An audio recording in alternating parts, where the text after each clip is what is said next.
There is a song playing in your head right now, or there will be within the next few minutes. You did not choose it, and you cannot easily turn it off, and it will play on a loop until your brain decides it is finished. Scientists call this an earworm, and it happens to almost every person on the planet on a regular basis.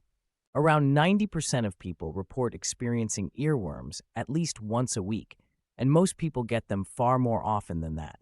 And for decades, researchers had no idea why this was happening inside the human brain at all.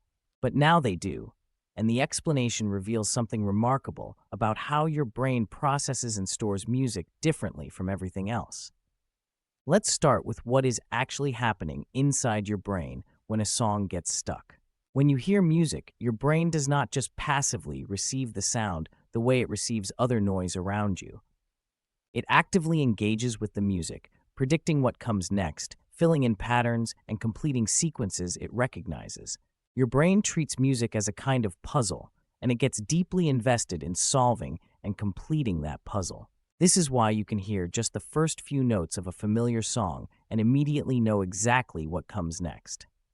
Your brain has stored the entire sequence, and when it hears the beginning, it automatically starts running the rest of it.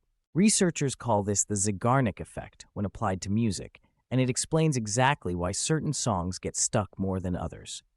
The Zeigarnik effect is the brain's tendency to fixate on incomplete or unresolved things more strongly than completed ones. When a song ends before your brain feels satisfied that the sequence is complete, it keeps running the loop, trying to finish it. This is why partial hearings are more dangerous than full ones when it comes to earworms. Hearing the chorus of a song without hearing the full song gives your brain an unresolved sequence it cannot stop trying to complete. Hearing 30 seconds of something familiar is almost guaranteed to trigger an earworm that lasts far longer than 30 seconds. Your brain knows the rest of the song exists, and it will not stop until it has played through the whole thing. Now, here is the part that makes earworms different from almost every other type of involuntary thought. Music activates the auditory cortex in a way that almost nothing else does, including actually hearing real sounds around you. When you imagine a song, your brain produces activity in the auditory cortex that is remarkably similar to actually hearing it. The brain cannot fully distinguish between imagining music and actually hearing it the way it can with most other sensory experiences, which means an earworm is not just a thought about music. It is your brain actually generating a simulation of the music itself. You are not remembering the song in the abstract way you might remember a conversation or a smell. Your brain is actively reproducing the sound and playing it back through your own internal audio system. And once that playback loop starts, your brain has very little mechanism to simply switch it off on command. Researchers have also found that earworms are far more likely to strike during certain specific conditions.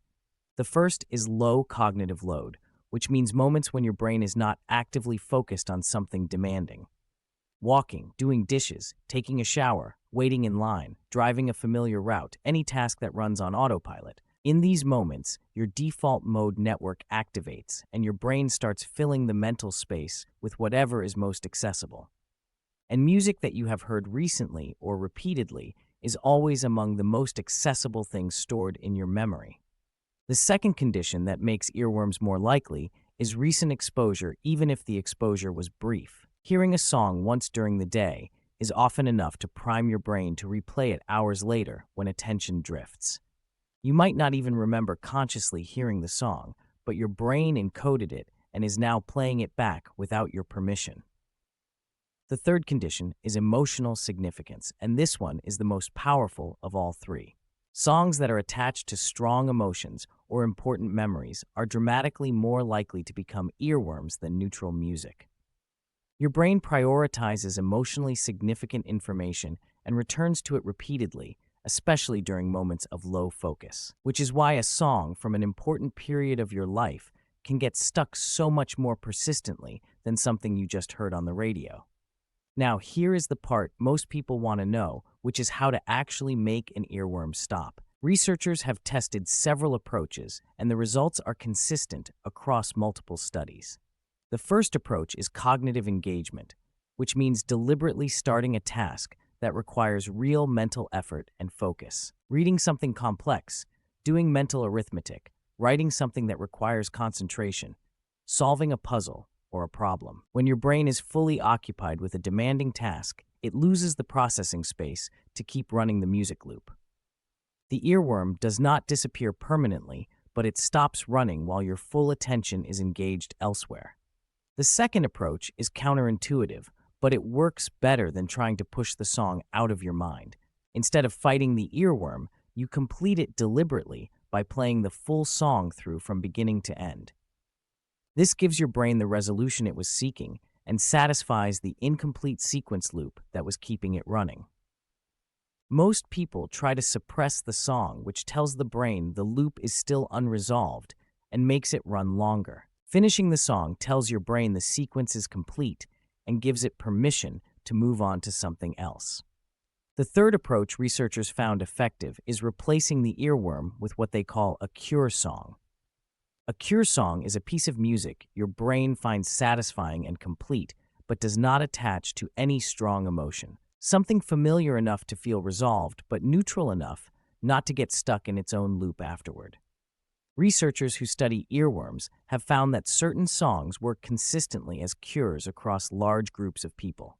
But the most reliable cure song is personal to each individual and depends entirely on what your brain finds complete and resolved. So the next time a song locks itself into your head and refuses to leave for the next several hours, remember that your brain is not malfunctioning and you have not been somehow unlucky enough to catch a particularly sticky song.